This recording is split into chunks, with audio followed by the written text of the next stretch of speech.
आज माननीय supreme court में मेरी उस पीआईएल पे सुनवाई हुई है जिसमें मैंने मांग किया है कि जो लोग सजा याफ्ता हैं इनके पार्टी बनाने और पार्टी पदाधिकारी बनने पे आजीवन प्रतिबंध होना चाहिए।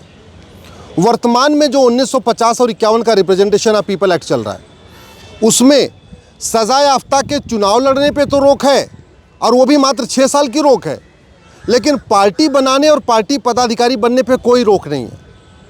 जो 1950-51 का कानून चल रहा है रिप्रेजेंटेशन ऑफ पीपल एक्ट, उसमें एक सजा याफ्ता व्यक्ति वोट नहीं कर सकता, सजा याफ्ता व्यक्ति इलेक्शन एजेंट नहीं बन सकता, सजा याफ्ता व्यक्ति चुनाव नहीं लड़ सकता, लेकिन सजा याफ्ता व्यक्ति पार्टी बना के पार्टी अध्यक्ष बन सकता है और दूसरों लोगों को चुनाव लड़ा सकता है, दूसरे लोगों को इलेक्शन एजेंट बना सकता है, वो सब कुछ कर सकता है। यही नहीं, पार्टी बना के वो बाकायदा चंदा ले सकता है और वो जो चंदा लेगा उसको भी इनकम टैक्स से में छूट मिलेगी, यानी वो टैक्सेबल इनकम नहीं होगी। तो नतीजा ये है कि इस समय भारत में लगभग जो 2000 पॉलिटिकल पार्टियां चल रही हैं उसमें से 90% पॉलिटिकल पार्टियां केवल चंदे को लेने के लिए बनी हुई हैं, केवल काला धन को सफ़ेद करने के लिए बनी है।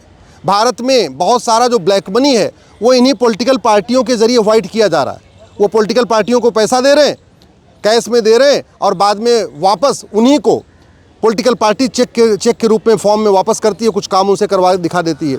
चूँकि वो सारा का सारा जो पॉलिटिकल पार्टी पैसा खर्च करती है उस पर इनकम टैक्स में कोई इनकम टैक्स लगता नहीं है, तो पॉलिटिकल पार्टियां ब्लैक को वाइट करती जा रही हैं। आज माननीय सुप्रीम कोर्ट ने कहा कि ये महत्वपूर्ण मुद्दा है, इस पे गंभीरता के साथ विचार करेंगे। चूँकि आज बिहार चुनाव वाला भी मुद्दा लगा हुआ है, जो बिहार में स्पेशल इंटेंसिव रिवीजन चल रहा है, वो पीआईएल भी लगी हुई हैं। तो माननीय कोर्ट ने कहा कि इलेक्शन जल्दी होने वाला है, इसलिए जो एसआईआर वाला मुद्दा है उस पर पहले सुनवाई कर लेंगे। और ये जो हमने मांग किया है कि जो आदमी सजा याफ्ता है इसके पार्टी बनाने, पार्टी पदाधिकारी बनने पर आजीवन प्रतिबंध होना चाहिए, उसको उन्होंने बोला है कि नवंबर में सुनवाई करेंगे। मैं आशा करता हूं इस पे जल्दी से जल्दी या तो सरकार कानून बना ले, और पिछले 50 वर्षों से 10 से ज़्यादा एक्सपर्ट कमेटीज़ ने कहा है कि कानून बनना चाहिए। देश को पॉलिटिकल पार्टी चलाती है, राष्ट्रपति कौन बनेगा पॉलिटिकल पार्टी तय करती है, प्रधानमंत्री कौन बनेगा पॉलिटिकल पार्टी तय करती है, मुख्यमंत्री कौन बनेगा पॉलिटिकल पार्टी तय करती है, संसद विधानसभा का चुनाव पॉलिटिकल पार्टी बांटती है। लेकिन पॉलिटिकल पार्टियों को रेगुलेट करने के लिए कोई कानून ही नहीं है।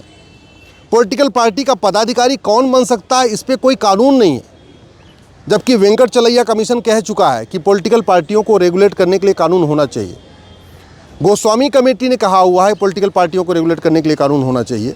लॉ कमीशन कह चुका है, बहुत सारे रिटायर्ड जजेज ये बात कह चुके हैं, बहुत सारे संगठन इस बात को कह चुके हैं।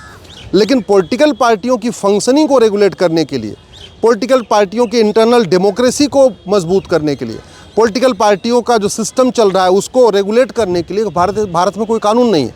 तो नतीजा ये है कि लालू यादव सजा याफ्ता हैं, चुनाव नहीं लड़ सकते लेकिन पार्टी अध्यक्ष बन के बैठे हुए।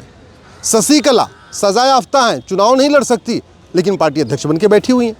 ऐसे भारत में बहुत सारे, मधु कोड़ा हो गए, कलमाड़ी हो गए, ऐसे बहुत सारे लोग सजा याफ्ता हैं, चुनाव नहीं लड़ सकते, पार्षद प्रधान का चुनाव नहीं लड़ सकते, सांसद विधायक का चुनाव नहीं लड़ सकते, इलेक्शन एजेंट नहीं बन सकते, लेकिन पार्टी अध्यक्ष बन सकते हैं। जैसे लालू यादव जी सजा याफ्ता हैं, उनको कोई और अधिकार नहीं है, लेकिन पार्टी अध्यक्ष बन के बैठे हुए हैं।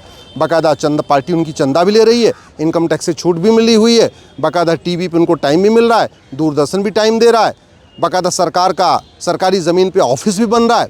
तो पॉलिटिकल पार्टियां जो बनती जा रही हैं केवल और केवल चुनाव लड़ने के लिए नहीं, उसमें ज़्यादा का मोटिव यही है कि ब्लैक को वाइट किया जाए, काले धन को सफ़ेद किया जाए। इसीलिए मैंने ये पीआईएल फाइल किया था और आशा करता हूँ कि बहुत जल्दी इस पर सुनवाई होगी नवंबर में। और अगर तब तक पार्लियामेंट में कानून बन जाता है तो बहुत अच्छी बात है। अगर कानून नहीं बनेगा तो मुझे पूरा विश्वास है कि माननीय सुप्रीम कोर्ट सजा याफ्ता लोगों के चुनाव लड़ने, पार्टी बनाने और पार्टी पदाधिकारी बनने पे आजीवन प्रतिबंध की मांग वाली मेरी पीआईएल को स्वीकार करेंगे और गाइडलाइन पास करेंगे कि जब तक कानून नहीं बन रहा है पार्लियामेंट में तब तक ये रोक लगी रहेगी।